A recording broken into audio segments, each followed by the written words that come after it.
left town, got a chance in LA. Now you a city girl.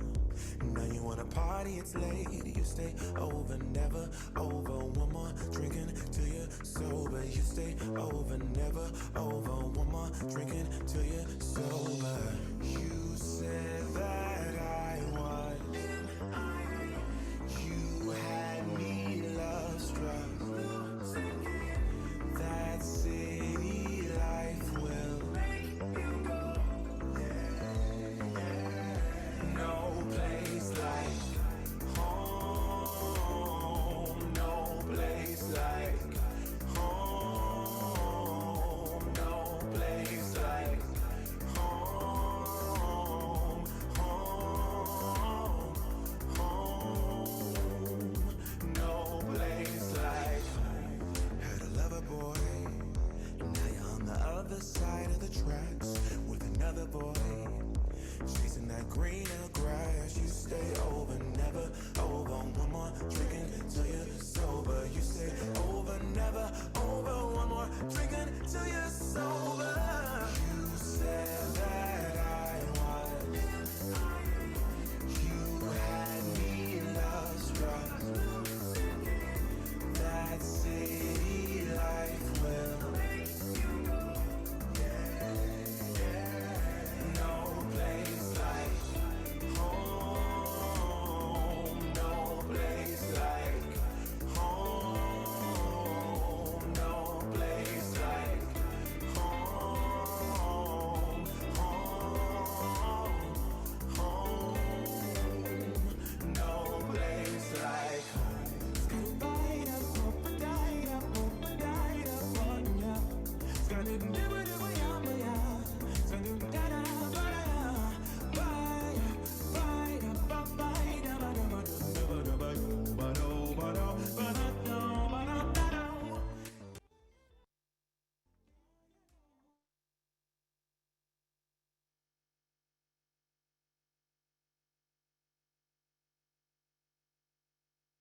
Greetings and welcome, everyone. My name is Marlene Sanchez. I'm the Executive Director of the Ella Baker Center for Human Rights.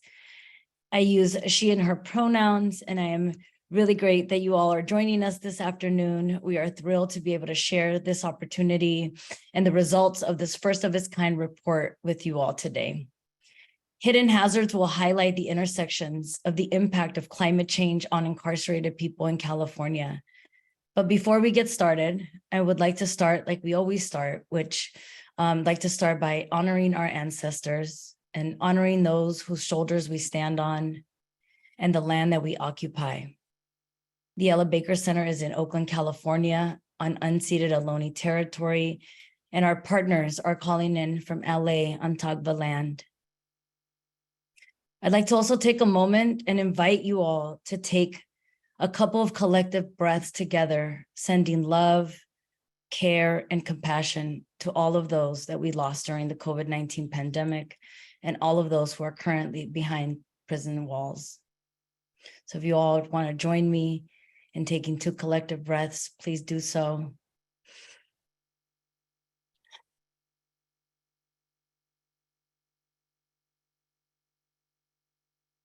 Thank you. I want to acknowledge the Ella Baker Center program team who have been working tirelessly on this report. And they've been working in close collaborations with students who are now recent graduates from UCLA's Luskin School of Public Affairs. They did a phenomenal job engaging our community and producing this report. I want to do a special shout out to Aisha, Abdallah, Abhilasha Bhola, Maura O'Neill, Guadalupe Gutierrez, and EBC alum Eric Henderson.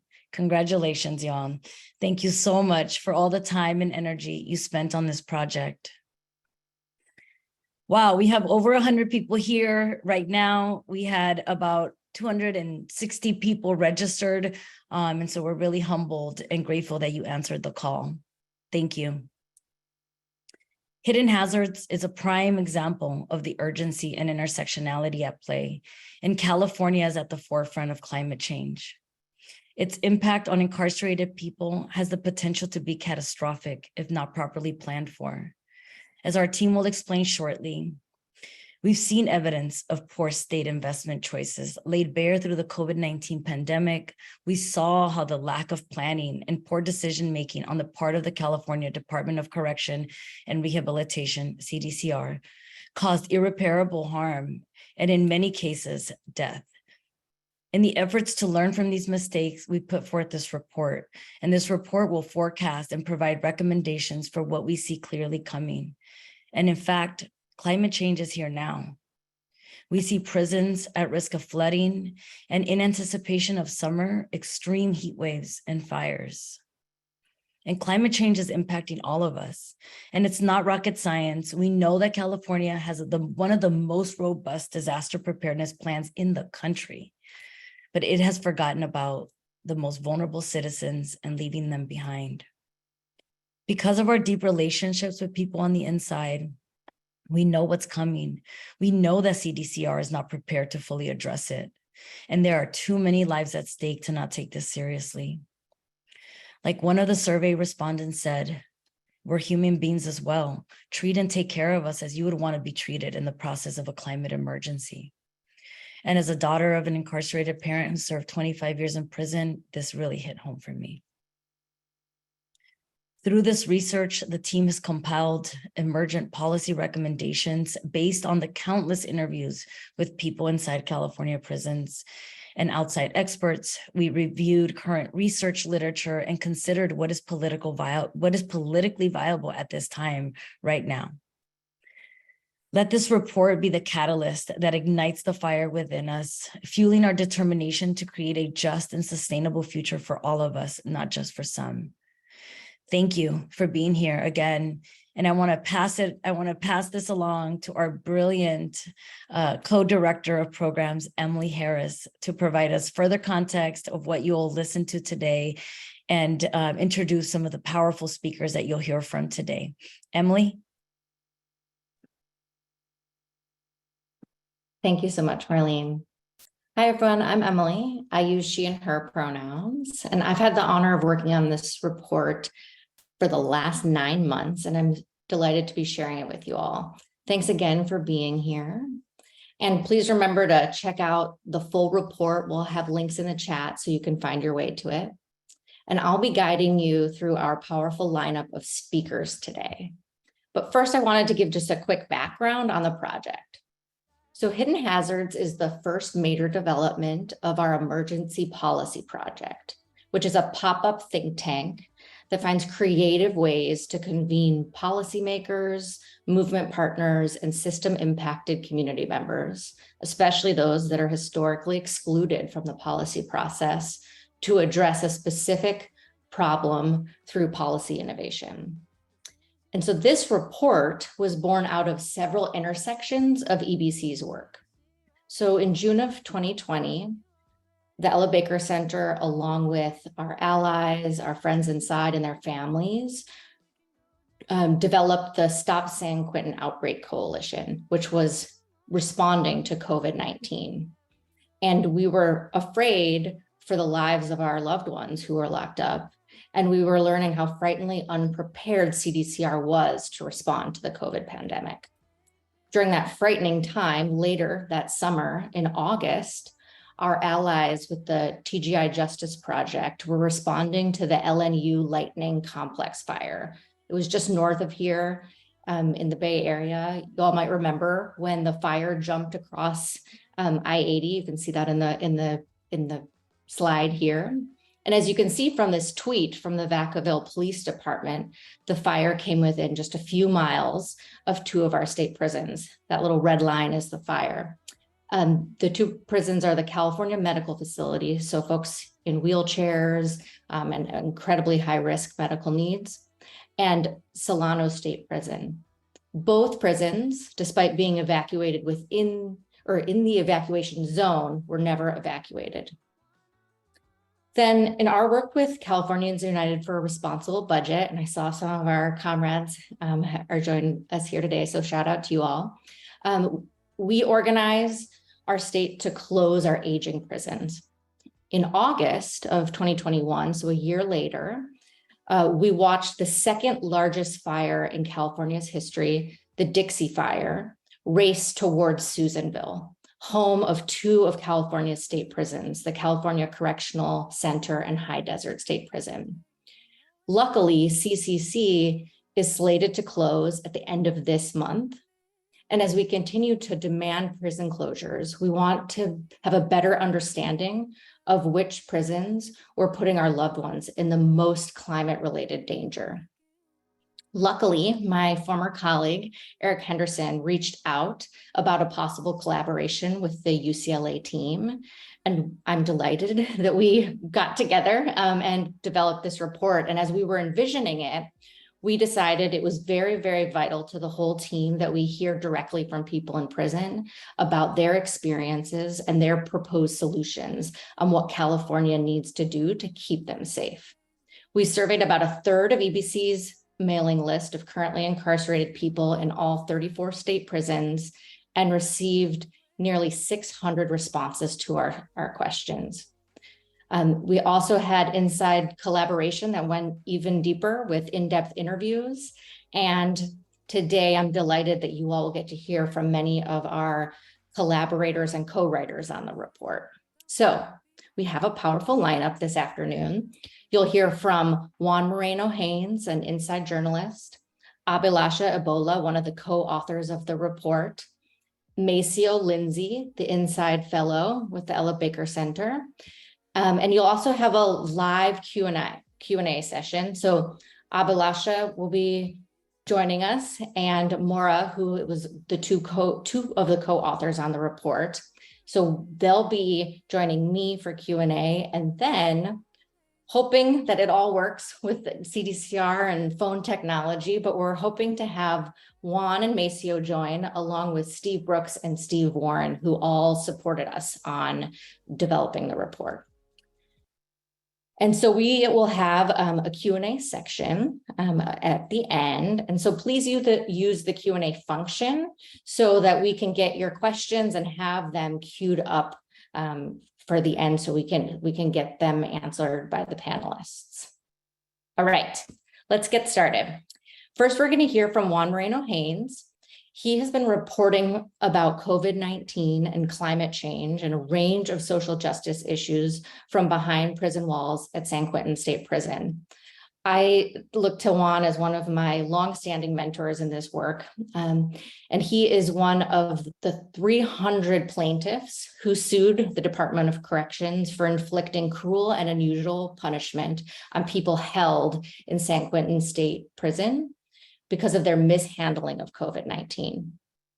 Juan has been involved in the report since the beginning, and we have him recorded now, and then he'll be joining us live later. And in the recording, you're going to hear him being interviewed by our newest program coordinator, Bethlehem Desta. All right, I'll pass it over to Juan.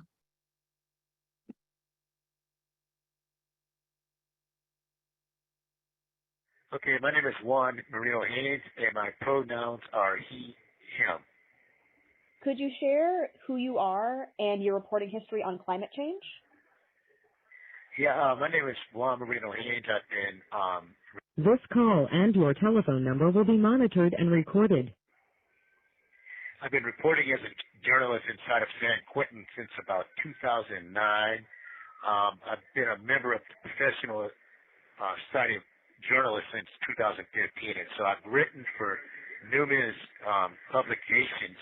I've written for numerous publications dealing with climate change, beginning with Earth Island Institute. I wrote about what it's like to live in North Block.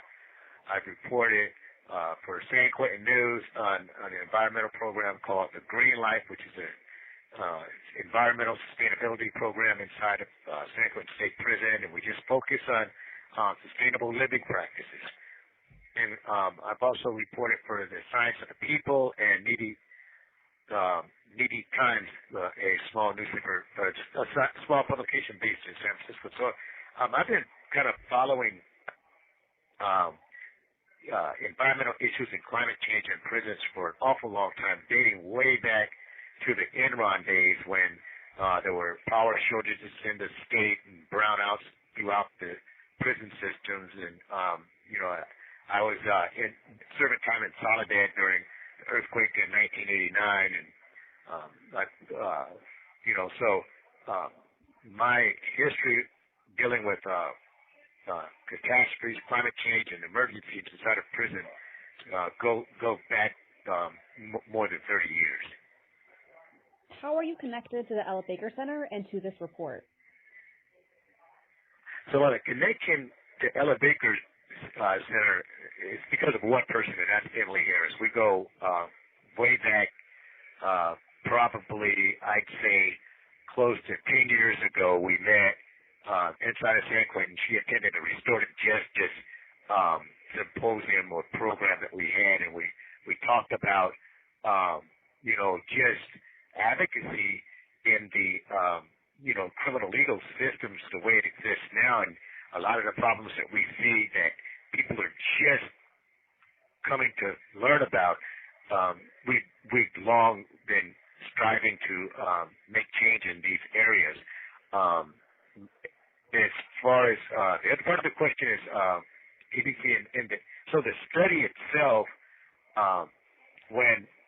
the way that I get connected to this study is a colleague of mine who's editor-in-chief of San Quentin News, Steve Brooks.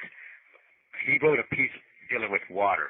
And then I found out that they were interested in what, from that piece, I found out he was interested in what incarcerated folks thought about, these emergencies and climate change inside of prison, just preparedness, just getting prepared for any type of emergency.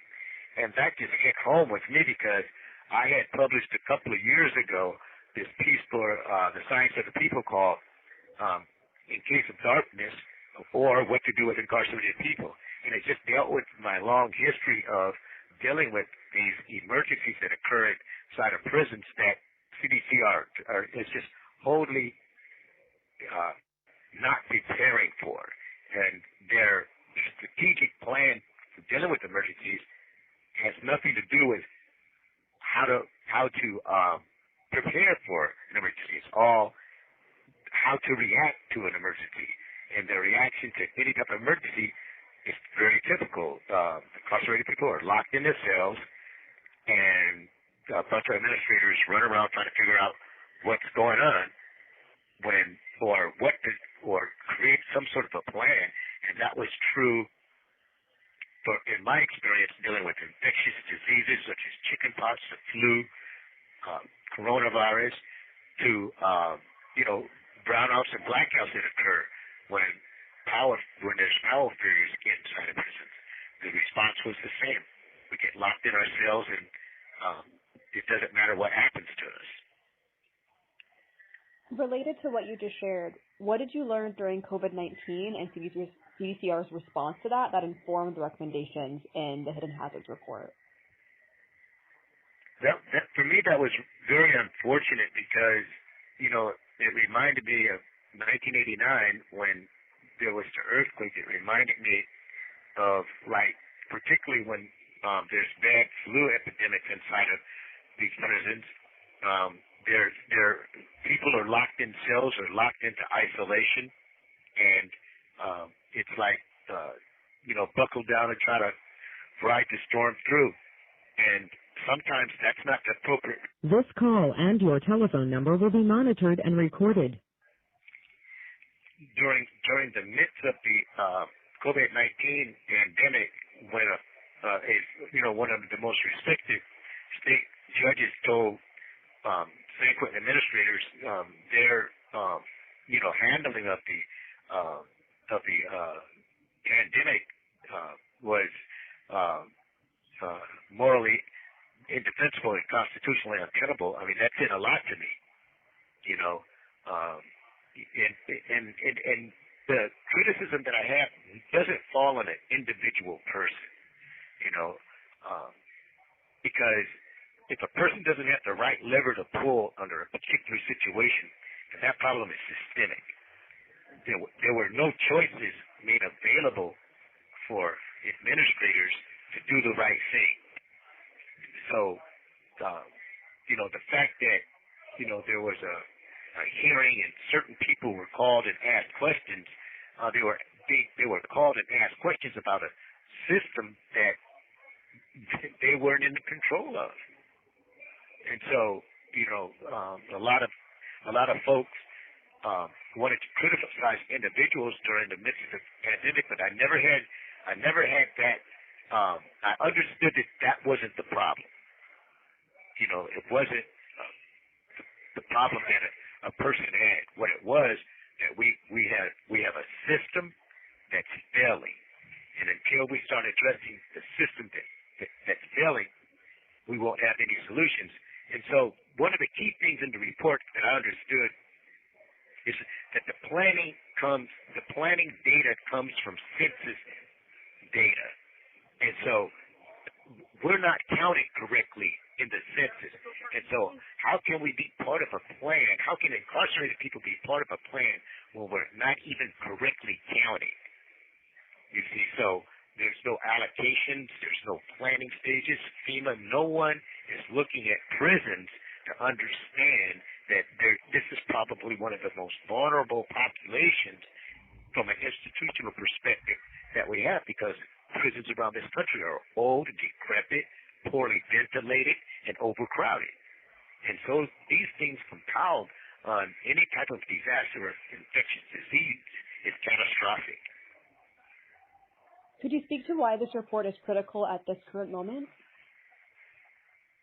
It's critical at this moment, not only for prisons, for all institutional types of endeavors that we have in this democracy. Because people, when I'm talking about a systemic problem that's structurally incorrect, people can solve these problems. And what I'm most proud about this report is that it's coming from the people who are directly impacted by what is happening. And it's so problem solving begins by understanding what the problem is. And so a person who is not serving time in a prison trying to say what is wrong with the system, then they're not getting information directly from the person who's right there. I mean, we are living here. We exist in a custodial relationship, and that's the way the system is. And so, being in a custodial relationship, that means that somebody has custody over us, and that's the way it is. And so, those people who have custody over us have a responsibility to us to live. And we live in a democracy, and we still count. And so, if we count, then ask us, how are we living? And solve the problem based on how we're living. If there's an emergency within the community and we're in a custodial relationship, then that deepens the burden on the communities and the people who have custody over us. Could you speak to the issues at San Quentin, specifically in Flood Zone A, that are highlighted in the report? Okay, yeah, so in San Quentin, I live in North Block. It's a structure that's 5 tiers long, or 5 tiers high. There's 414 cells in North Block. And the way that it's designed is, the way the tiers are designed, about 160 people live on each tier. Now, the building itself is, the windows are welded shut. And so the ventilation in the building is horrible. There's probably at least, I say, a dozen to 20 pigeons that live in here. You have 60 seconds remaining. And there's mice. And so it's not a very sanitary place, and it's fairly poorly managed from an environmental perspective. And so when there's excessive heat, we feel that. When it's excessively cold, it's coldest on the first tier. So North Block is just typical of these architecturally flawed buildings that are structures that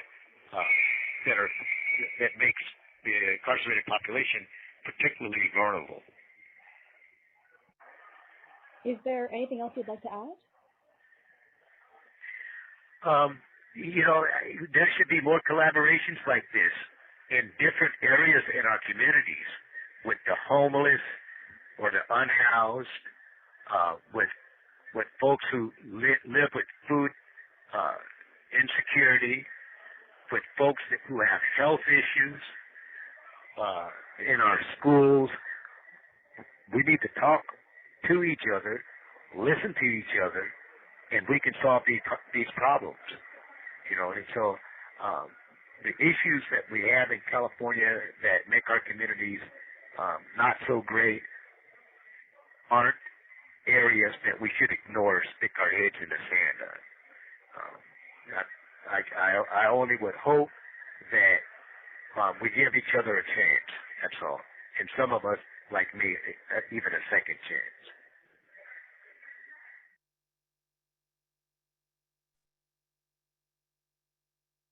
Thanks, Juan, for your brilliance, and we hope he'll be able to join us live in a little bit.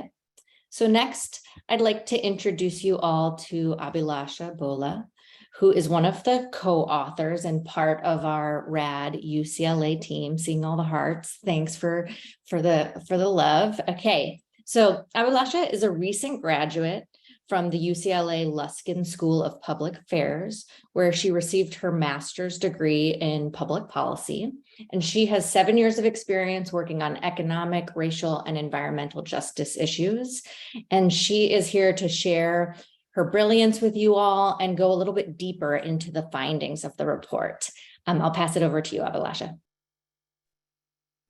Thank you. Hi, my name is Abhilasha Bhola, and as Emily stated, I'm a recent UCLA graduate, and I'm one of the co-authors of this report along with Aisha Abdallah, Eric Henderson, Maura O'Neill, and Guadalupe Gutierrez. Our report that was published last week is titled Hidden Hazards: The Impact of Climate Change on Incarcerated People in California. So you can go to the next slide. So our report focuses on 3 climate hazards: wildfires, floods, and extreme temperatures. And it's important to note that a climate hazard is the potential occurrence of a natural or human-induced event that may cause the loss of life, injury, damage, or other impacts. But we want to note that climate hazards don't have to turn into climate disasters. They can be mitigated with planning, policy, and adequate infrastructure to keep people safe. Now, communities of color and low-income communities face some of the worst effects of climate change and are often the least prepared for climate disasters due to historical injustices and lack of resources. So CalEnviroscreen measures climate vulnerability in the state and dictates which disadvantaged communities can receive 25% of climate investments. But CalEnviroscreen does not include some incarcerated people. So as you can see, there are census tracts that just contain prisons that have a low CalEnviroscreen score, even though they're surrounded by areas that have the highest quintile of CalEnviroscreen scores. So for example, you can see this with North Kern State Prison, Kern Valley State Prison, and Wasco State Prison. This points to an issue with how vulnerability is measured and excludes some incarcerated people from accessing key funds meant for communities disproportionately burdened by climate change. In addition, people who are incarcerated have particular vulnerabilities. There are many people who are over 50 who are incarcerated, many who take psychotropic medications that make them more vulnerable to extreme heat. And in addition, facilities pose a significant risk to people as they cannot leave. And there's overcrowding, prisons are located in high-risk areas, and they're aging facilities. So infrastructure is a key component of what some of the vulnerabilities are of incarcerated people. This leads us to a policy question. What policy alternatives can reduce the impacts of climate hazards on people incarcerated in California state prisons?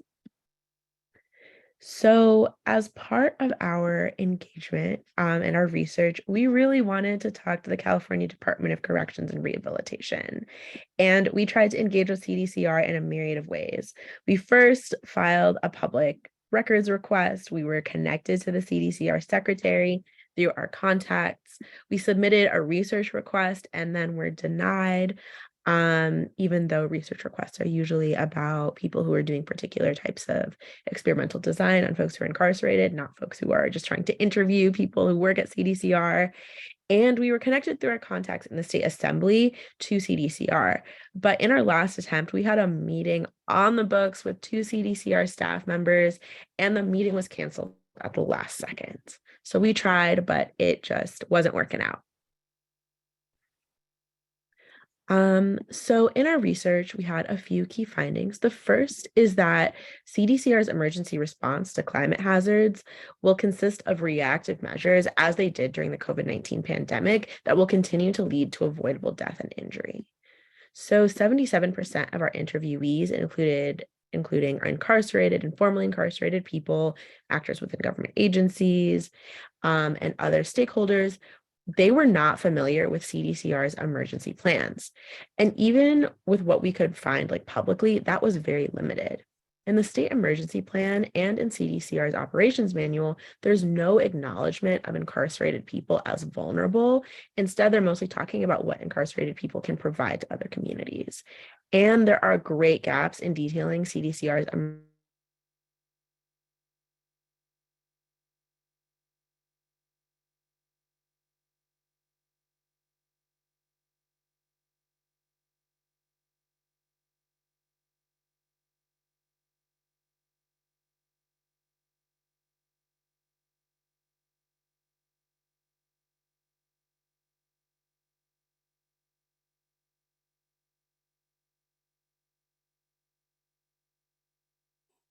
Hey folks, we're just experiencing a little technical difficulties. So why don't we take a minute, and if you haven't already introduced yourself in the chat, feel free to do so. And you're also welcome to start adding your questions to the Q&A, and we'll get back to the schedule in just a moment. I think I'm back. I'm so sorry about that, y'all. All good. Thanks for joining us. Okay, so I will get back to where I was. So the state emergency plan contains no mention of incarcerated people as vulnerable, and the CDCR operations manual lacks critical details on climate hazard response. So, and in our research, a lot of our interviewees didn't have any knowledge of what CDCR's emergency plans were, and our ability to analyze plans was reliant on anecdotal evidence, which suggests that, seeing as what happened during the COVID-19 pandemic, CDCR is not prepared for climate hazards. So to go to key finding 2, our second finding suggests that CDCR currently has insufficient measures in place to prepare for climate hazard emergencies, particularly with those with the greatest vulnerabilities amongst incarcerated people. At minimum, California Code of Regulations Title 15 mandates that CDCR conduct evacuation drills quarterly on each watch, or at least conduct a walkthrough of the procedures. Yet, amongst the incarcerated people we surveyed, only 125 people, or 23%, confirmed they knew their evacuation route. So for key finding 3, as Emily stated in the beginning of the presentation, we know that at least 18 California state prisons are vulnerable to wildfires, floods, and extreme heat. And as I previously mentioned, there are great limitations on our measurements of climate hazard risk. They're oftentimes very much dependent on the individual infrastructure. So if we could have added facility-specific risk factors such as overcrowding and infrastructure, we would be able to see that there's probably even greater risk that exists. And as part of our third finding, we found that among incarcerated people we surveyed, extreme heat and wildfires were the most common experiences of climate hazards, where 372 people experienced at least one extreme heat event and 252 people a wildfire near their facility, including exposure to smoke. And lastly, we found that decarceration, or taking measures to decrease or limit the incarcerated population, is viewed as an effective strategy to mitigate the effects of climate hazards. 45% of our interviewees, which included incarcerated people, attorneys, stakeholders, identified decarceration as necessary to decrease risk, given that California state prisons are severely overcrowded, and of course the fact that overcrowding inevitably complicates the ability to respond to emergencies. So as part of our policy recommendations, we identified 4 criteria, which included the health and wellness of incarcerated people. And you can click again. Political feasibility, and these were our two top criteria, and also transparency and accountability, and a divest and reinvest framework, meaning are we divesting from the prison system and reinvesting in communities? So our recommendations fell into 3 categories. You want to click one more time? Okay. So our recommendations fell into 3 categories: strategies to reduce the prison population, to directly decrease risk, state legislation that strengthens oversight of CDCR, and approaches to addressing climate adaptation. So for our first strategy, we recommend that CDCR reduce the size of its incarcerated population by 50,000. I know this seems like a big number, but if you add up the populations of the 18 prisons that we identified, that actually equals about 50,000 people. And we want to focus on people who are 50 years or older, or those who are the most vulnerable. We'd like to require CDCR to create rapid release policies similar to those in COVID-19, but even better, to use during times of climate emergencies. And we want CDCR to consider vulnerability to climate hazards when considering which prisons to close. So in the second set of recommendations, we want to strengthen oversight of CDCR. So the first recommendation would require CDCR to produce an annual report on the number of climate hazards experienced at each CDCR prison. And the purpose of this recommendation is to increase our understanding of how climate hazards affect prisons. The second recommendation would require Cal OES, or the California kind of Emergency Services Department, to create minimum standards for emergency plans. And then CDCR would be obligated to adopt these standards and would also be required to develop and submit a biannual report to the legislature to ensure compliance. And if the legislature determines that CDCR is not in compliance, then CDCR would have to follow a corrective action plan. And under this category, we previously discussed we would require Cal OES to update the state of California's emergency plan to recognize the vulnerability of incarcerated people, which is something that actually happens around the country in states such as Tennessee.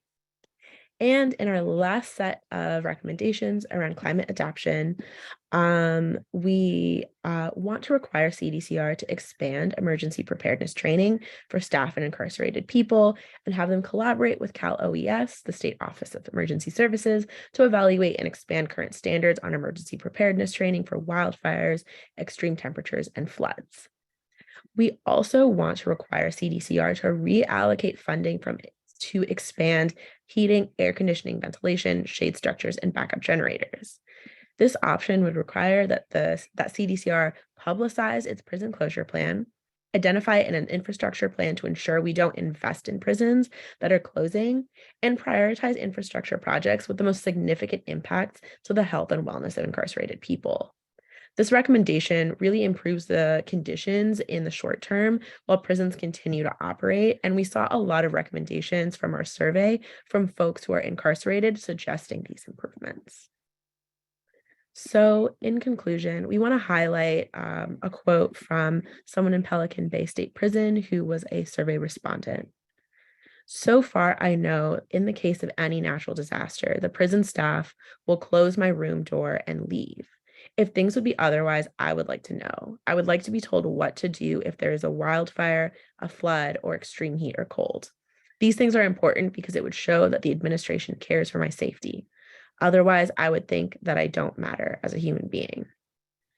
This quote demonstrates climate hazards have been happening and are continuing to happen, especially as we go into the summer where we see more wildfires and extreme temperatures.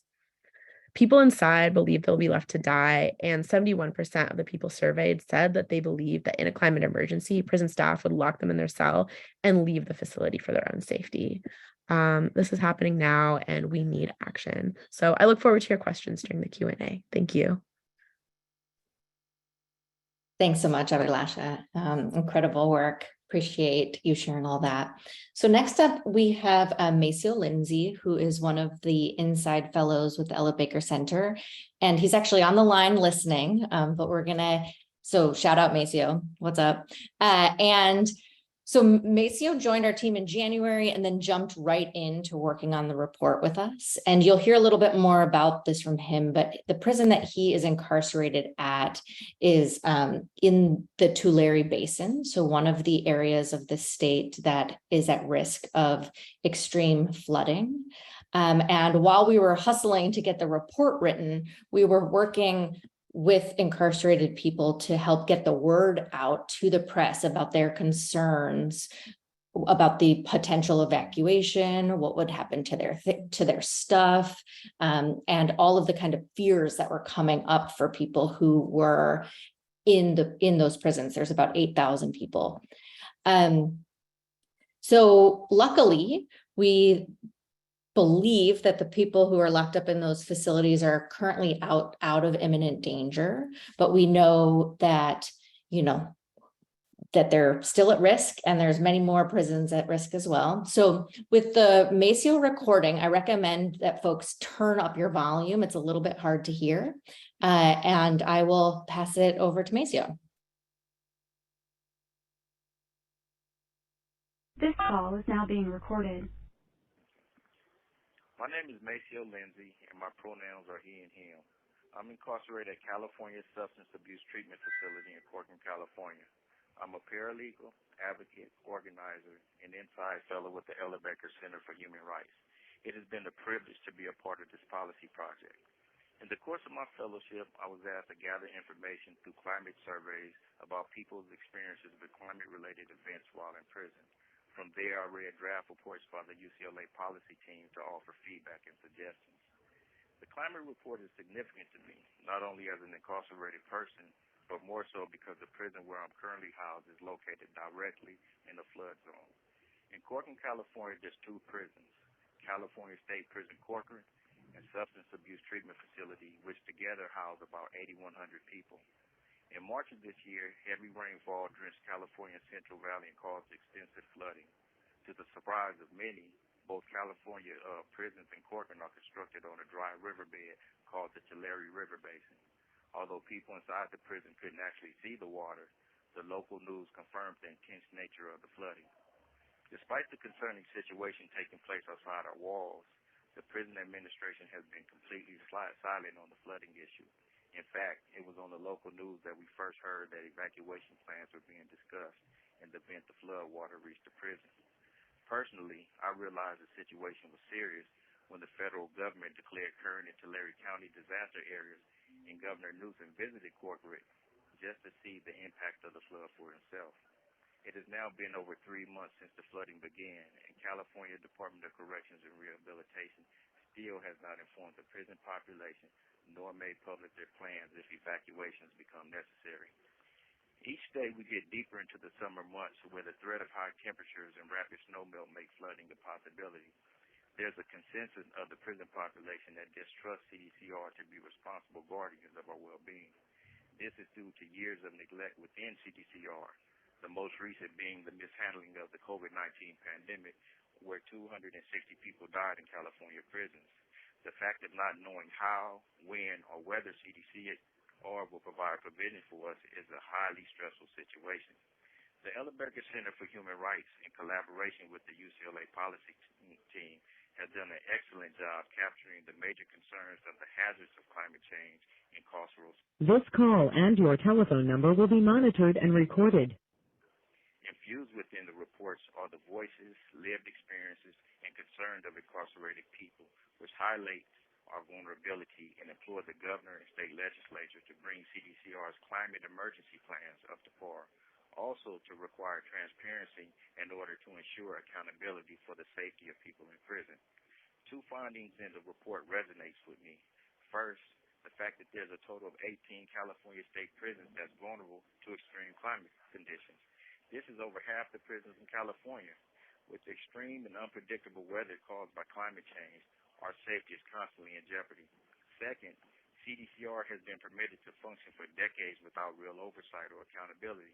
Had it not been for the climate report, our dire circumstances would have remained hidden. These revelations deepen my understanding of just how vulnerable we are. Couple this with CDCR's reputation for violating basic human rights and constitutional rights, it's clear something must be done. As an inside policy fellow and graduate student, participating in the climate report was a great learning experience. Seeing how the report evolved was exciting. The various methodologies used by the UCLA policy team to collect and analyze the data, learning how policy options are developed and evaluated was educational. The time, detail, and research that went into the report is astounding. It's gratifying to finally have a finished work that's powerful, informative, and speaks directly to the urgency of climate-related hazards of those incarcerated. The climate report is essential because climate change is impacting everyone all over the world. The weather patterns are drastically changing and have become tumultuous, extreme, and dangerous. Those of us in prisons do not have the autonomy to extricate ourselves from the path of destruction.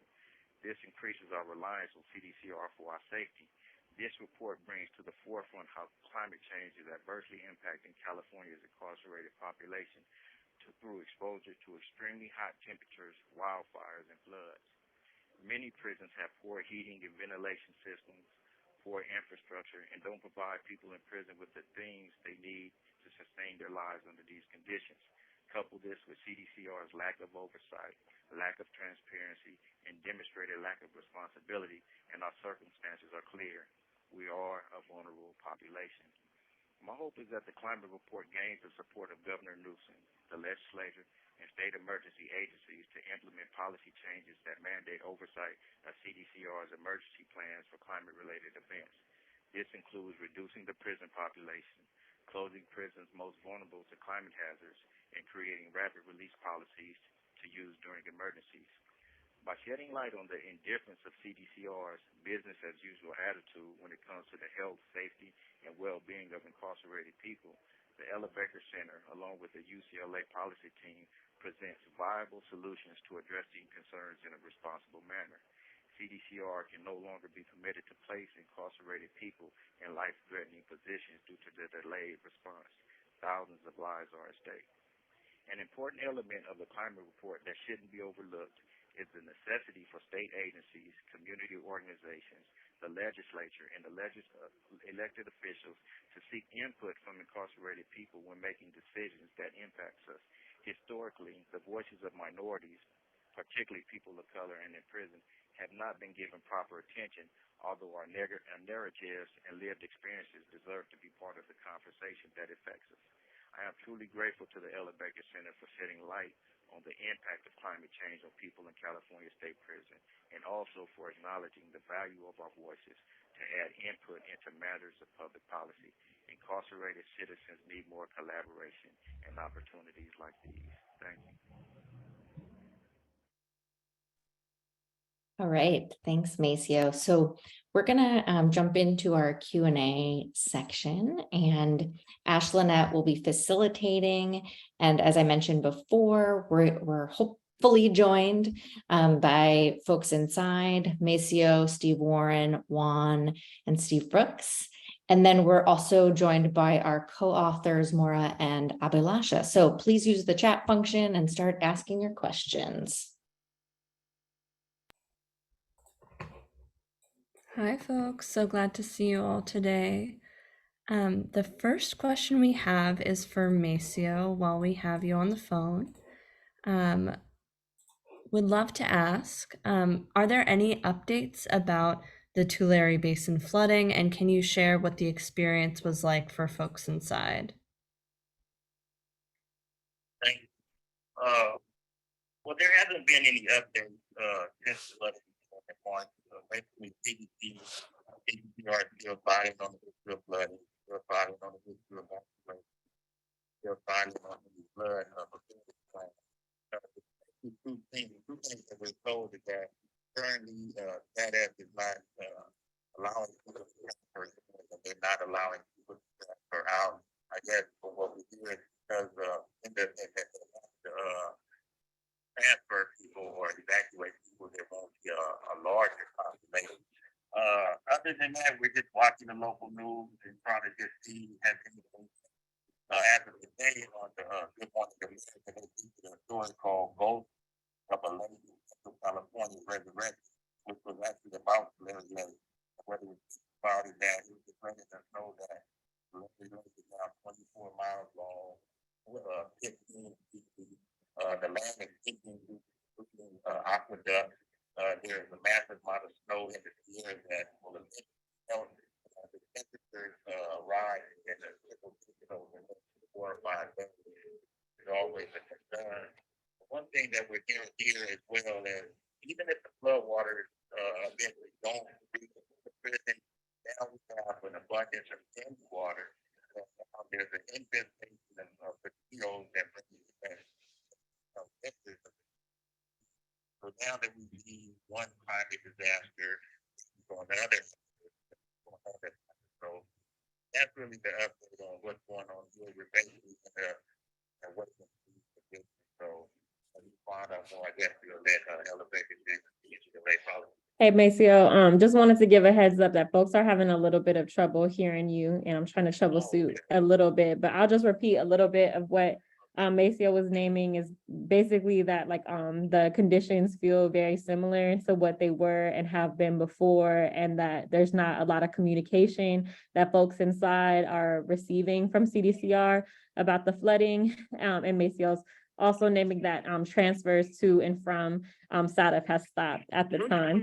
Your telephone number will be monitored and recorded. Did you want to add anything else, Macio, that I can translate to folks? Cool. That's all, yeah. Awesome. Thanks, Macio, and sorry, team, for the logistics. We're doing our best out here. So the next question is for Emily.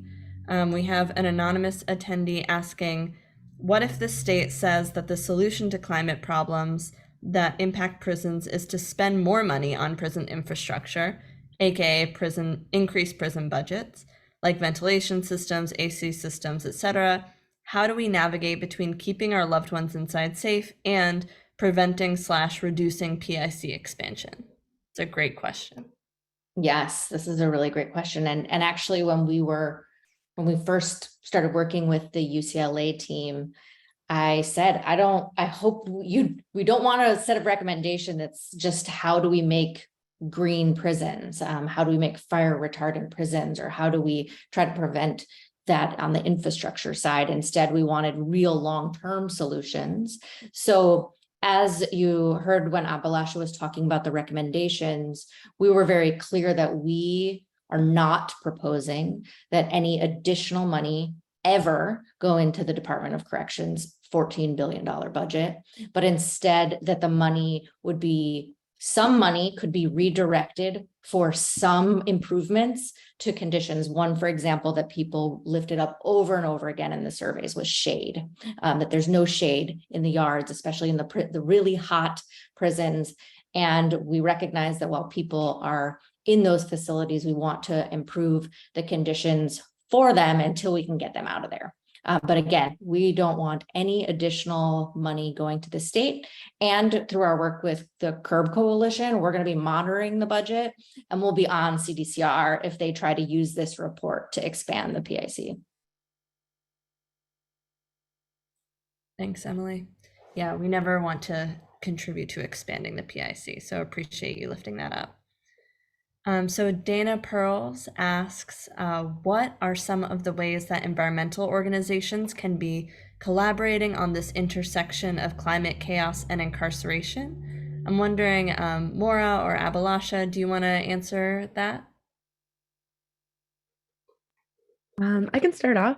I think that there are a few things that are possible here. The first is that environmental justice organizations did an incredible amount of work to make sure that 25% of greenhouse gas funds are going to disadvantaged communities. And I think that a lot of the social determinants that lead to folks having increased vulnerability to climate change are in fact quite similar to the same folks who are getting incarcerated. So there's a real possibility for coalition there, because oftentimes these are the same communities. And also, I think that we can work together to fight for measures of climate vulnerability, or what a disadvantaged community is, that includes incarcerated people and understands the particularities that they face, while also understanding that their home communities may also be facing a lot of climate hazards and particular environmental justice concerns. I think that there is a lot of potential there, and I'm really excited to see that possibility, and really am excited to see kind of what comes from that. And I'm also happy to make connections as folks need. Beautiful. Thanks, Abhilasha. And as a follow-up, I would love to hear, could you share what further research is needed based on what you've learned from this experience? I can hop in. So I'm one of the other co-authors of the report.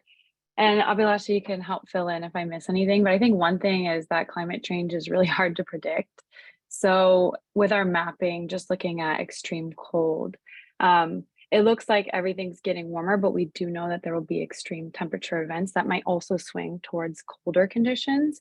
And so that's something that's been hard for us to predict on our timeline and with our skill set to like figure out exactly what that's going to look like in the future. So we think a little bit more like precision on each facility and the mapping there. I think another thing is how to get people who are currently incarcerated or environmental justice communities more involved in this policymaking process. A lot of our recommendations are aimed at a state level. And so we think that's one gap like that could be filled in. Abhilasha, what else am I missing? I think the other thing that we found that is, like something that we really need is to do a facility by facility analysis to understand where the shortcomings and like what's really going on inside. It was incredibly difficult for us to find that information. A lot of it was put up behind, like we tried to access it and they said it was a security concern. So we really need to understand which facility, like where are there shortcomings in the infrastructure and how individual facilities are operating. So that's another thing that I would love to like learn more about and research. Just like one really short thing there is like, we didn't know how to advocate for the budget because we didn't know necessarily exactly how the budget looked. And so I think that's a gap there. Awesome. Thank you both. Really appreciate it. And so our last question, I know the time just flew by this hour. Would love to pass this one to Steve. And so we have Steve Brooks on the phone from San Quentin. And just want to ask you, what do you hope will happen as a result of this report? Are you ready, Steve? Yeah, I'm ready. Can everyone hear Steve? Yes. Go ahead, Steve. Yeah, so hopefully everybody can hear me because these signals are kind of horrible here. But I think what I hope will happen as a result of this report is that people will take serious the fact that you have human beings locked in cages for way too long who are being subjected to some of the most horrible conditions that they can ever be subjected to. I mean, we can just look at COVID-19 as the perfect storm of what can happen when you have people locked inside of boxes. I've lived through earthquakes. I've lived through floods. I've lived through all types of conditions in these prisons. I've lived through blackouts. And I think what people need to understand is that these are human beings that are being subjected to traumatizing conditions that will have long-term mental health effects upon these people. And so if you're saying that you're trying to rehabilitate people and send them home healthy and whole to their families, then you have to do that in the most expedient manner as possible. And I think what I hope from this is that people will take these words seriously, take these reports seriously, and they'll start getting people back to their homes, to their families faster, is what I hope. Yeah, us too. Thanks, Steve, for calling in. If you have more questions, feel free to reach out to our team. We are, all of our emails are first names at ellabakercenter.org. And yeah, so feel free to reach out. And now to wrap us up, I will pass us over to Marlene. Awesome. Thank you, everyone. Thank you, Emily. Thank you, Juan. Thank you, Abhilasha. Thank you, Macio, Steve Brooks, Steve Warren, and the rest of the amazing research crew of UCLA. I can't wait to see what the impact of this report has. As we conclude this gathering, let us carry the weight of this report in our hearts and our minds. Hidden Hazards report is a stark reminder of that we are in this critical juncture, and where the intersections of climate crisis, incarceration, and system injustice really demand our urgent attention. If you all want to help us share this report, please use the social media toolkit that is in the chat. And again, thank you for all the ways that you support racial, economic, and environmental justice. I know we have a lot of partners, community folks, organizers on the call. So thank you for being here. Together, we can dismantle these hidden hazards that are threatening our loved ones and start working towards a future where we can all thrive. So again, thank you so much. It's great that you all were able to spend this afternoon with us. Have a great rest of your day. Y hasta pronto, familia. Thank you.